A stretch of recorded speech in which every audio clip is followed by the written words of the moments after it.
To me, this is the biggest moneymaker that Tesla has produced so far, besides FSD. In this video, I'm gonna go over an important Twitter thread I just found that goes over how big the Megapack business can be. Tesla just opened up a Megapack plant in California.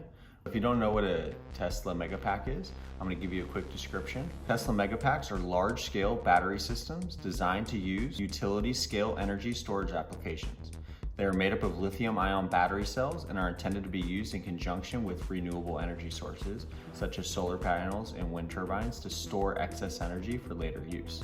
The Megapacks are capable of storing and discharging large amounts of electricity, making them suitable in grid-scale energy storage projects to store excess energy during times of low demand and then discharge the energy back into the grid when the demand is high, helping to balance out fluctuations in energy supply and demand. I think this is really important and huge for Tesla business.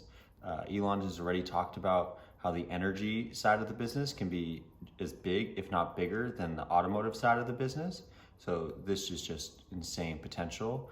And I think this is one of the starts to the energy side of the business growing to as big as the automotive side. So I'm gonna go over this Twitter thread from Zero Sum Game 33.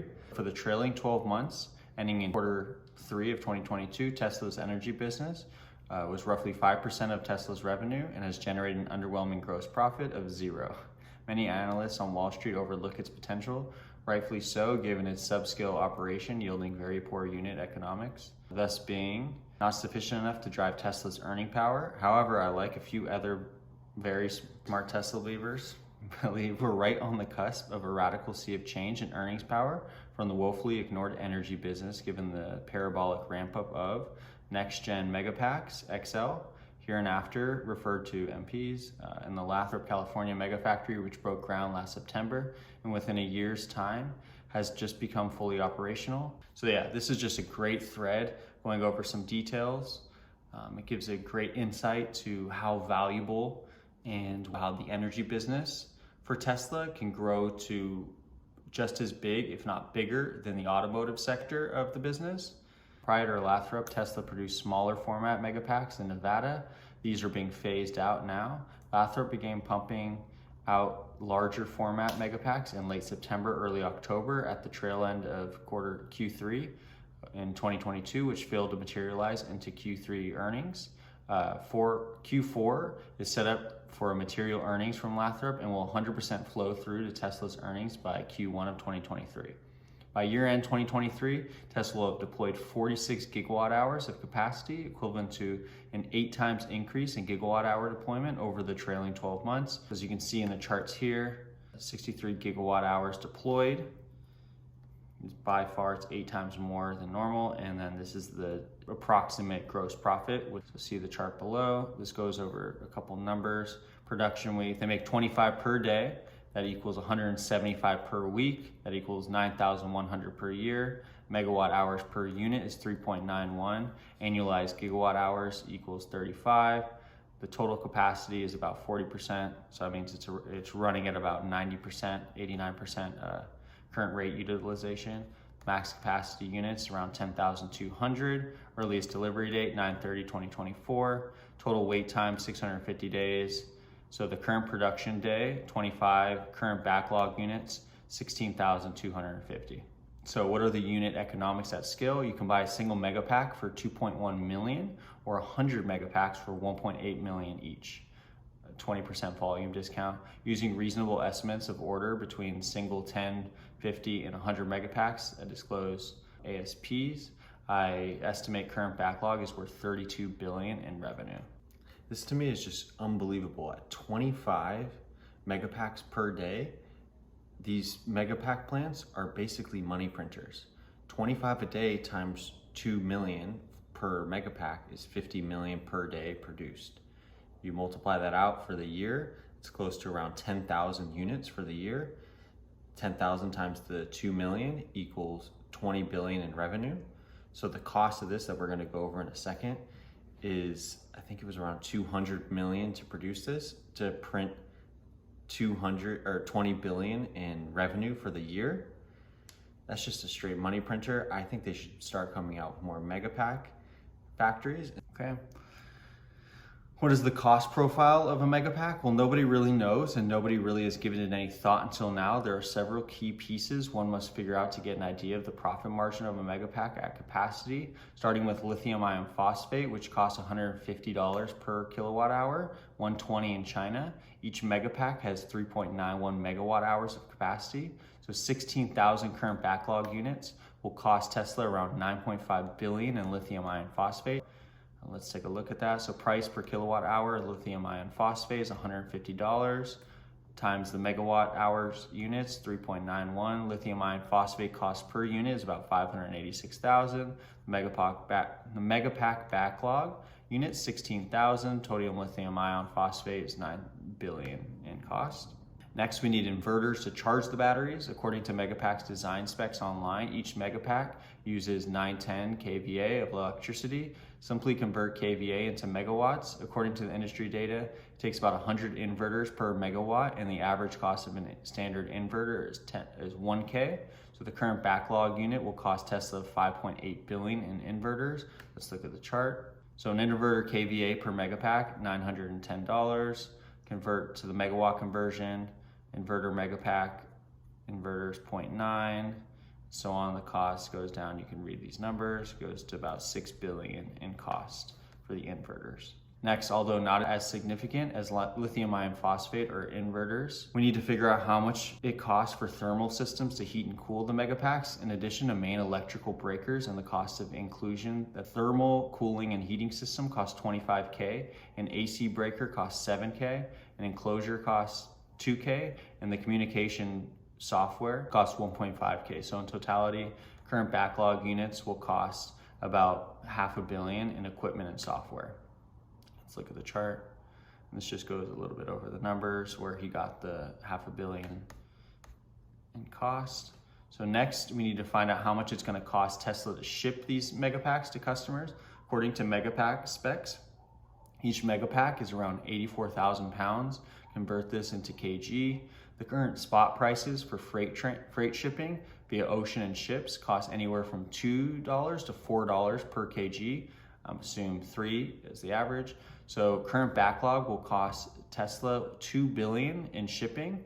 Next, we need to find out how much labor is required to run the operation. According to several industry reports, Lathrop will employ anywhere from 1,500 to 2,000 people. So let's go over the numbers. Megapack weight, 84,000. Megapack weight in tons, 42. The Megapack weight, 38,000 in kg. The average shipping cost, $3 per kg.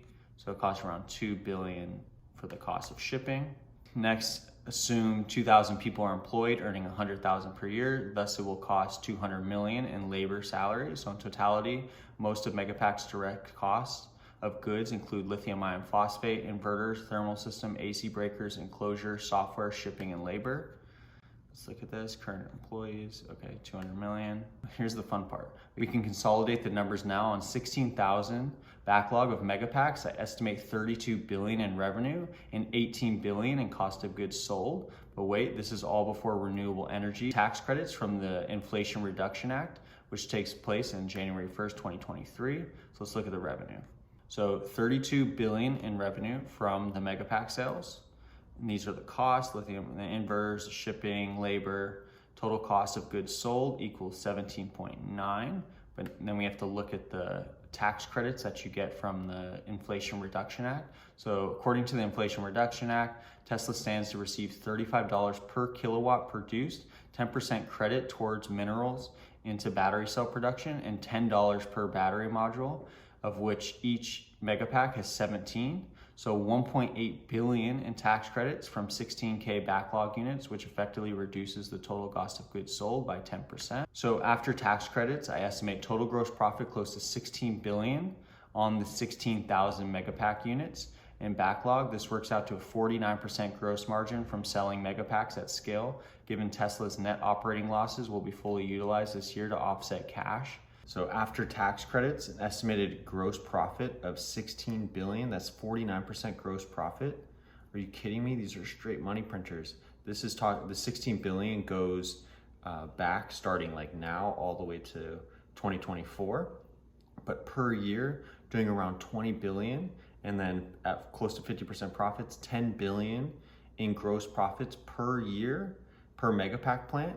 These things need to start getting pumped out. Apply a 15% tax rate to determine the EPS contribution of $4.395 pro forma on the supposed $10 buyback Elon is sitting on.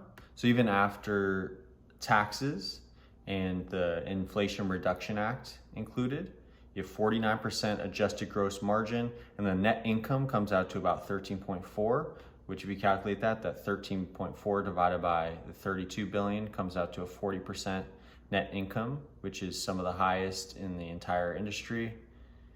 You scale this out, it's mind-blowing. This plus FSD is, I'm in shock right now. So I estimate the Lathrop factory was purchased for $175 million based on 500,000 total square foot and $350 per square foot acquisition multiple. This works out to about only $4 million in CapEx per unit of gigawatt hour capacity. As Tesla scales to its long-term goal of 1 terawatt hour of capacity by 2030, at prevailing prices, it would cost them $1 billion to add 25 more factories at the same 40 gigawatt hour capacity at Lathrop. This one is mind-blowing to me. It cost $175 million to buy this plant, and within a year it could be producing 20 billion in revenues, 10 billion in gross profit. Are you kidding me? Elon has talked about how the energy sector of Tesla is going to be just as big, if not bigger, than the automotive sector for Tesla. But this right here just proves that I almost think we should be focusing more on the Megapacks in the energy sector if these profits are correct and these financial statements are correct. This is just mind-blowing. 49% gross profit. So in terms of risk reward, Tesla stock at $150 a share, if Lathrop's Megapack backlog is worth $4 a share, and this earning stream is recession proof, as customers are primarily utilities and municipalities with sticky budgets, and considering where 40% margin public utilities trade, could be worth $25 or $100 per share. Add in the net cash at the end of Q4 of 2022, 22 billion or $7 per share, and the implied value of everything else, namely EV, energy, Megapacks, insurance, FSD, robo, compact cars being valued to the market at a staggering $43 per share. Something crazy about these numbers too is Tesla in 2022 is gonna do around 12 billion in net income. So in 1 year from one of these Megapack plants, it can have similar net income as that. So even at a 30 PE, it would be priced at around 300 billion, one of these Megapack plants. 10 billion in net income times 30 equals 300 billion. They're at less than 450 right now. Tesla will by far be the biggest company. So in conclusion, from this video, we can see that the Megapack plant that just started in Lathrop, California this past month, it's getting ramped up. There's a 16,000 backlog already of Megapacks. It's at 2 million per Megapack. That comes up to 32 billion, 49% gross margins, 40% net income. This is the money printer. This is such a big deal for Tesla and the energy side of the company. I'm very excited if more of these get announced. I know they're about to announce a gigafactory in Mexico this week, but I'm really, really excited about the energy sector of Tesla and what this can mean for the next few years. Thanks for watching. I'm Sean and I'm the Tesla Hyperbull.